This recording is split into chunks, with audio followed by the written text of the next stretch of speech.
do that, and then I want to work for the United Nations.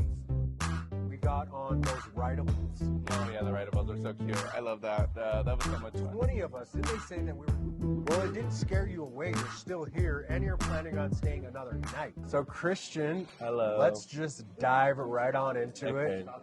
We're in Jerome. This is probably the third time I've done a on the spot in Jerome, and it just is almost like draws you to it.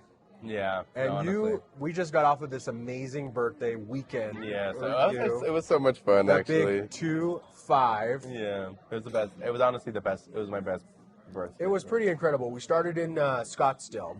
You rented this beautiful Airbnb. It was just insane. So you've seen the on the spots here in Jerome. We actually did it right over there, Yeah. and that inspired you to want to stay here. Yes, it did So actually. Yeah.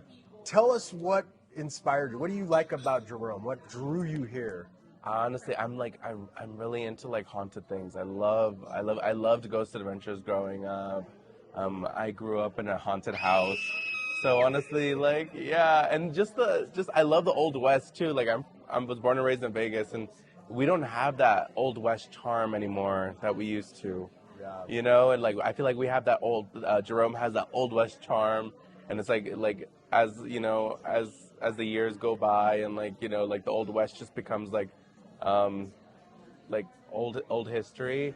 I feel like we're losing that, and I feel like in Arizona you still feel it, especially in Jerome, that Old West vibe that I honestly love so much. So. Tell us about your house. It's like super haunted. It's like Yes. this old Victorian. Yes, It yes. almost looks like the Psycho house, like nestled on the hill. It's pretty. It has the most beautiful view. Like it's freaking. The view is insane. The view is. I've never seen a view like it. Like it's. You see the whole Arizona Valley. You can see from. I think you said you could see Flagstaff over there, Yeah, right? you can see Sedona, Flagstaff, Cottonwood, like all to the end of the valley. And yeah, I think we were hearing noises. We were hearing noises like I wouldn't last doubt night. it. Okay, and also what else did we hear? Oh, and then also Soul face planted into the stove for no reason. Like no one pushed her or anything. She just went. I think she was possessed, and then like. Yeah, it was pretty crazy. Yeah, could you show her face? Well, so I could do like actual overlays of the photos. Not like. So death is nothing new to you. Mm-hmm. In Vegas, you work in hospice. I work in So hospice, You see yeah. that? That's your job. Yeah, I'm a clinical liaison for a hospice company. So it's almost like you're desensitized Mm. to death a little bit. I mean, I think I am desensitized to death, like seeing it, but I'm still like super empathetic. You know, I'm like, yeah, like I love what I do. Like it's really rewarding. Honestly, giving people the opportunity to have a peaceful death, as vulgar as it sounds, or as dark as it sounds. It's honestly like such a beautiful thing, like, you know, helping people die peacefully, you know? And I see the craziest things sometimes. I see people dying alone, like, be it like elderly people, like their kids don't talk to them anymore, and, you know, and they're dying by themselves, and it's so sad, but it makes me appreciate my life so much more because I have so many people that love me and so many people that I care about around, so. So you're the last person that they see on this world. A lot of the times, yeah. A lot of times, and there's some, and then I also have patients that they have like literally like 30 children, and they're all there, and so it's there's a difference. There's, What do you hear that when people are dying? What do you hear them ask or say right before they die? It's a good question. I deal with a lot of elderly people, and like I said, like a lot of them are dying alone. So they do like put a lot, like they ask for us to like get in contact with distant family members that they might have become estranged with. But it's so sad. It also that's what breaks my heart. Also, is like a lot of the times, like the family doesn't want anything to do with them anymore, even if they are dying. Like, Wow. and that's what breaks my heart. It makes me really sad. So I try to be there for them as much as possible. And like sometimes when they're dying alone, like I'll sit there with them and like listen to their life story and, you know, make sure that at least someone is there with them, you know? Yeah, but I love my job.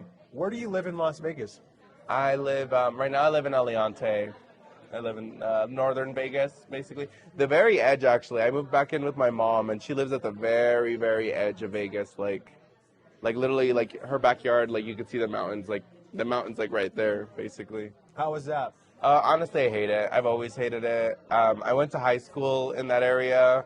I loved my high school. I loved my high school experience. I was like prom king and everything. It was a good high school experience. I loved my friends. I loved everything. But it's just so far from everything. Like it's like ridiculously far to get like anywhere in Vegas, you know? So it's not my cup of tea. It's not where I would want to grow up or where I would want to live for my.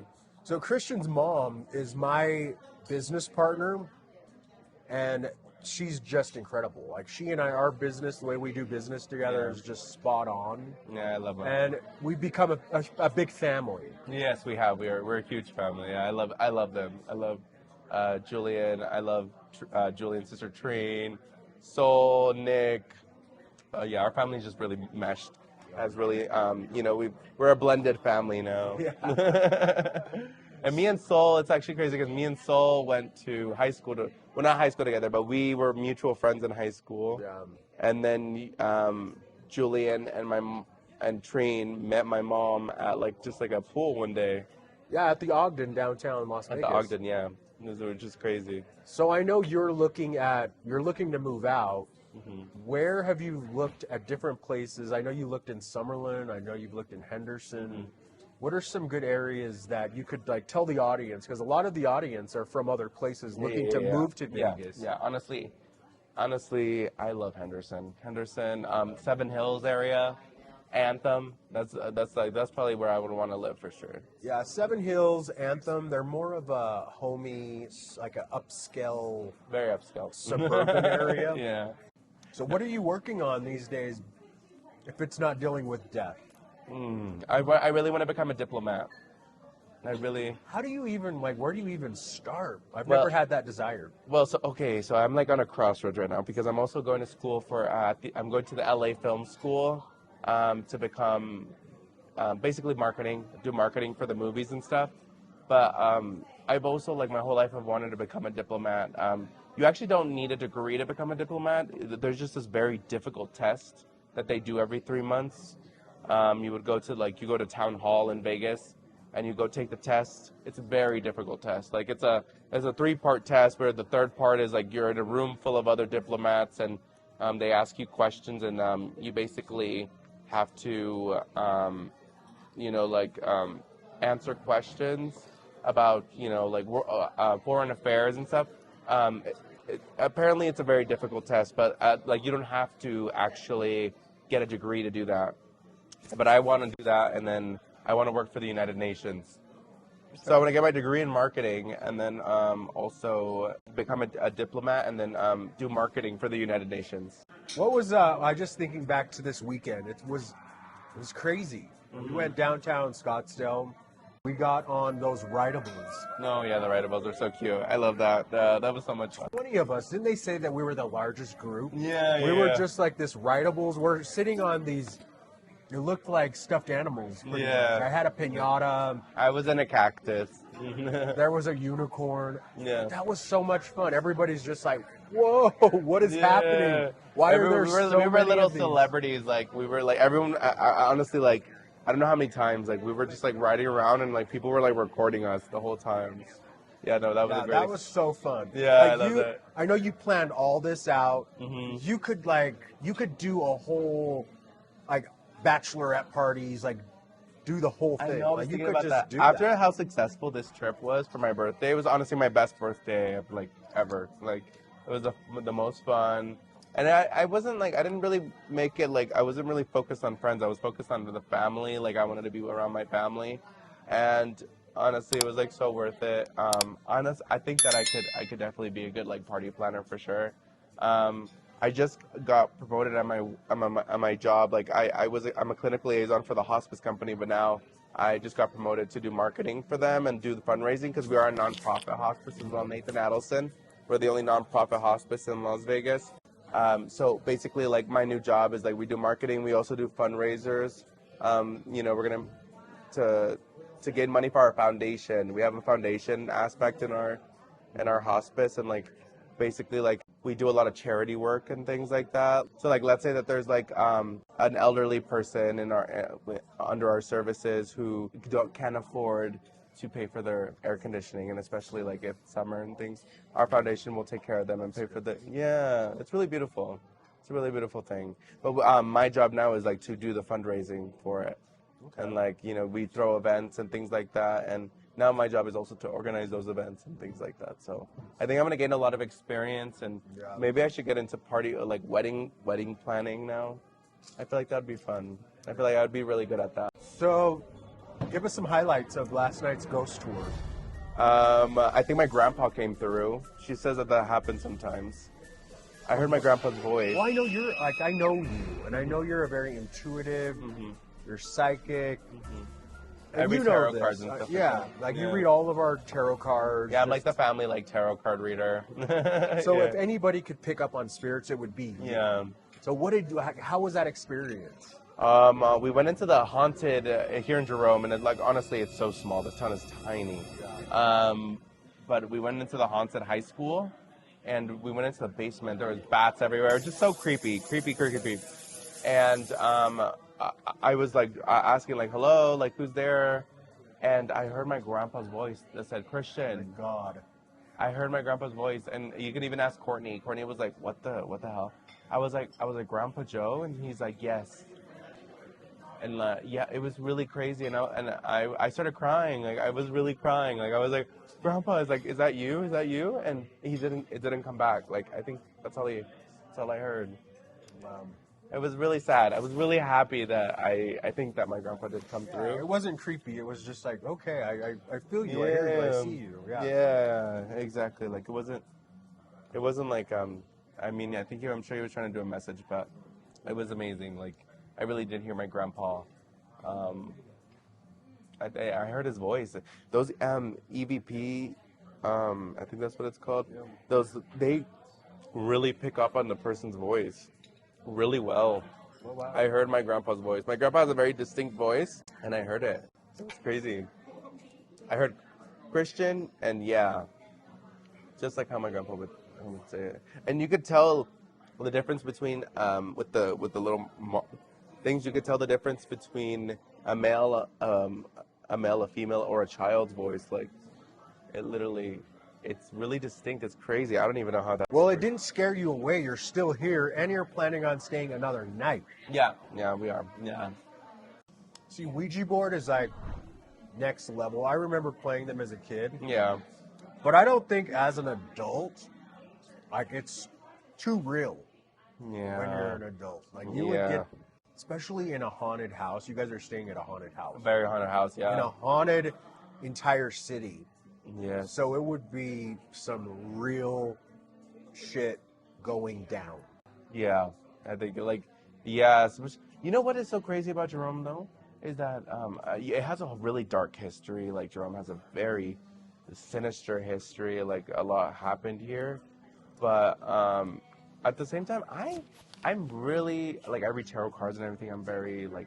And I just feel nothing but good vibes here. Like, you know what I'm saying? Same with me. Yeah. Like, I feel nothing but, like, good energy everywhere, which is crazy. It's a really good town. If you guys haven't gone to Jerome, you definitely need to go there. Yeah, our next stop's going to be Sedona. Yeah. So we have to see Sedona. Sedona is just... I've never been to Sedona before in my life, so... It looks fake because it looks like a backdrop. It looks like a painting. Yeah, it looks like, okay, that's not real, but it's 100% real. Oh my God. I mean, you could see even behind us. Yeah. This is like... It's actually, it's gorgeous out there. Look at that. That's crazy. See, driving into Arizona is such a pretty state for it being a desert state. Like, Nevada's a desert state, but Arizona has so many beautiful cactuses, giant, massive cactuses. And I'm like, why don't we have that? We don't have any cactuses in Nevada. And like the red mountain landscape. Yeah. They have a lot. It has a lot going for it. The weather yesterday and this weekend in Scottsdale, the weather was beautiful. It was amazing. Like literally, like like literally didn't even have to wear a jacket. Like it felt so good. The sun felt so good, and it was so crazy because, oh my God, this whole trip, like God has blessed us so much. Literally, like just those 3 days of my birthday that we were there, like it was like 75, 75, like 76, 77. But then like we got here and then it instantly got cold. Well, we are in a mountain. Yeah, I mean, true. there's Maybe snow it's the altitude right around here. I mean, there's Yeah, it's definitely the altitude. I think that's what's. Yeah, it's cold. It's probably warm down. Was it warm down in Sedona or Commonwealth? it's warmer, Yeah, but I mean, it's cold in Vegas. So I freezing packed in Vegas. like warmer things, but we never had to use it. Never. Yeah, I mean, I wore shorts the entire time in Scottsdale. I did too. Yeah, I did. Yeah, I wore my little two piece, my little matching two piece. I Your love little my. romper. Yeah. I love my little matching two pieces. Yeah, they're cute. Yeah? Thank you so Yeah, much of course, for yeah. coming on the spot. I know. I'm so happy for you. And Love it. yeah, we're doing really well and upwards and onwards. Always. I'm And- always, and you know what? Julian's my family, and I will always promote his, his endeavors. And honestly, I think that you could be really successful at being on, like you're on the spot for like really, be next to like right after the Ellen DeGeneres show and stuff. That's why I love him. Come here. Thank I you. love you so much. Yeah, he's gonna be the next Oprah.